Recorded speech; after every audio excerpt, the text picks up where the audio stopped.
ಎಲ್ರಿಗೂ ಇವತ್ತು ಮಹಾಶಿವರಾತ್ರಿಯ ಹಾರ್ದಿಕ ಶುಭಾಶಯಗಳು. ಇವತ್ತೇ ಕೂಡ ಅಂತಾರಾಷ್ಟ್ರೀಯ ಮಹಿಳಾ ದಿನಾಚರಣೆ ಕೂಡ ಆಗಿದೆ.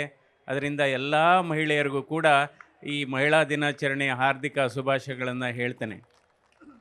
ಇವತ್ತು ನಮ್ಮ ಈ ಆಧ್ಯಾತ್ಮಿಕ ಸಂಪ್ರದಾಯದಲ್ಲಿ ನಾವು ಮಹಾಶಿವರಾತ್ರಿಯನ್ನು ಜಾಗರಣೆ ಮೂಲಕ ಇಡೀ ರಾತ್ರಿ ಎಲ್ಲ ಮಾಡತಕ್ಕಂಥ ಸಂಪ್ರದಾಯ ನಾವು ಮುಂದುವರ್ಸ್ಕೊಂಡು ಬಂದಿದ್ದೀವಿ. ಇವತ್ತು ಈ ಕ್ಷೇತ್ರದ ಜನಪ್ರಿಯ ಶಾಸಕರಾದಂಥ ಮುನಿರತ್ನ ಅವರು ಕೈಲಾಸವನ್ನೇ ಈ ಭೂಮಿಗೆ ತಂದಿದ್ದಾರೆ ಅಂತ ಹೇಳಬೇಕಾಗುತ್ತೆ. ಕೈಲಾಸವನ್ನೇ ಈ ಭೂಮಿಗೆ ತಂದಿದ್ದಾರೆ ಅಂತ ಹೇಳಬೇಕಾಗುತ್ತೆ.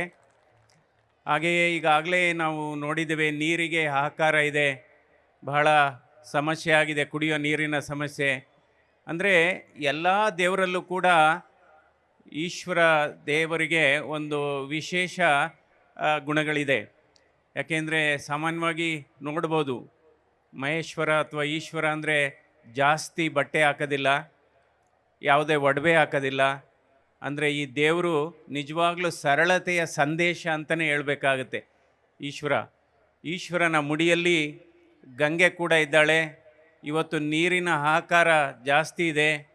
ಬಹುಶಃ ನಾವೆಲ್ಲ ಇವತ್ತು ಈ ಶಿವರಾತ್ರಿ ದಿವಸ ದೇವರಲ್ಲಿ ಪ್ರಾರ್ಥನೆ ಮಾಡೋಣ, ಆ ಗಂಗೆ ಆದಷ್ಟು ಬೇಗ ಭೂಮಿಗೆ, ಈ ಬೆಂಗಳೂರು ಭೂಮಿಗೆ ಬರಲಿ, ನೀರಿನ ಸಮಸ್ಯೆಯನ್ನು ನಿಭಾಯಿಸಲಿ ಅಂತ ಹೇಳ್ತಾ, ನಾವು ಜೀವನದಲ್ಲಿ 3 ವಿಚಾರಗಳು ಬಹಳ ಮುಖ್ಯ.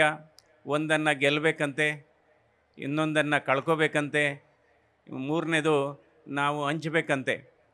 ಏನನ್ನು ಗೆಲ್ಲಬೇಕು? ಹೃದಯವನ್ನು ಗೆಲ್ಲಬೇಕಂತೆ, ಬಹಳ ಮುಖ್ಯವಾದದ್ದು. ಎರಡನೇದು ಏನು ಕಳ್ಕೋಬೇಕು ಅಂದರೆ ದ್ವೇಷ ಮತ್ಸರವನ್ನು ಕಳ್ಕೋಬೇಕಂತೆ.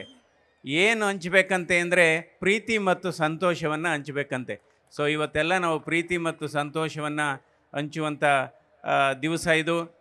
ಏಕೆಂದರೆ ಇದು ಆಧ್ಯಾತ್ಮಿಕ ಕಾರ್ಯಕ್ರಮ ಆಗಿರೋದ್ರಿಂದ ನಾನು ಆಧ್ಯಾತ್ಮಿಕವಾಗಿ ಮಾತಾಡ್ತಾ ಇದ್ದೇನೆ. ಯಾಕೆಂದರೆ ನಾವು ಹೇಳ್ತೀವಿ ದೈವತ್ವ ಅಂತ ಹೇಳ್ತೀವಿ, ಮೃಗತ್ವ ಅಂತ ಹೇಳ್ತೀವಿ, ಮನುಷ್ಯತ್ವ ಅಂತ ಹೇಳ್ತೀವಿ. ಮೃಗತ್ವ ಅಂದರೆ ಏನಪ್ಪ ಅಂದರೆ ಎಲ್ಲರ ಕಣ್ಣಲ್ಲೂ ನೀರು ಬರ್ಸೋದೇ ಮೃಗತ್ವ.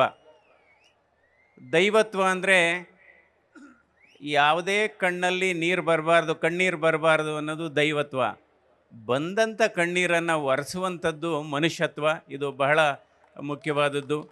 ಸೊ ಹೀಗಾಗಿ ಇವತ್ತು ಇದು ಒಂದು ಅದ್ಭುತವಾದಂಥ ಕಾರ್ಯಕ್ರಮ. ಹೆಚ್ಚಿಗೆ ನಾನು ಸಮಯ ತೆಗೆದುಕೊಂಡು ಹೋಗಲ್ಲ.